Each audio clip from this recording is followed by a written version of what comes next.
The priestly robe, sometimes robe of the ephod, is one of the sacred articles of clothing of the Jewish high priest. The robe is described in Exodus chapter 28 verses 31 to 35. It was worn under the ephod. Like all the priestly garments, it was to be made by gifted artisans, filled with the spirit of wisdom. Hebrew Bible. The Hebrew noun mile occurs 30 times in the Masoretic text of the Hebrew Bible, and refers not only to the robe of the high priest but also any robe worn over a tunic by men of rank, such as the robe Jonathan gave to David, or his mantle which Job tore in desperation, and also the outer cloak of women, such as the robe worn by David's daughters. It was a sleeveless, purple, blue or violet robe, woven in a single piece. The opening in the center for the high priest's head to pass through was woven, not cut or torn. The lower hem of the garment was fringed with small golden bells alternating with pomegranate-shaped tassels of blue, purple and scarlet wool. The golden bells were a necessity, and they must ring when the high priest entered the Holy of Holies on the Day of Atonement, lest he die. Rabbinical commentary.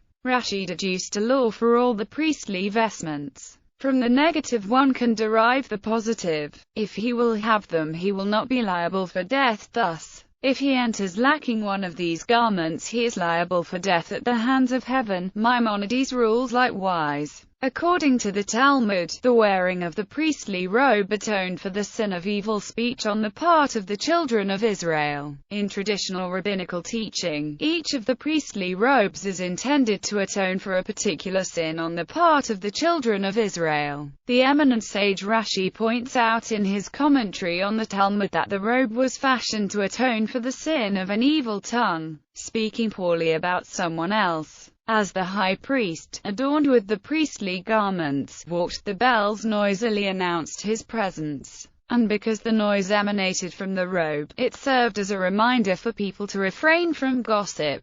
The Talmud also states that the tassels between each bell on the robe were made of 3 materials: turquoise, purple, and scarlet wool. These 3 materials signify to the 3 people who are injured when Lashon Hara is spoken: the speaker, the listener, and the one who is spoken about.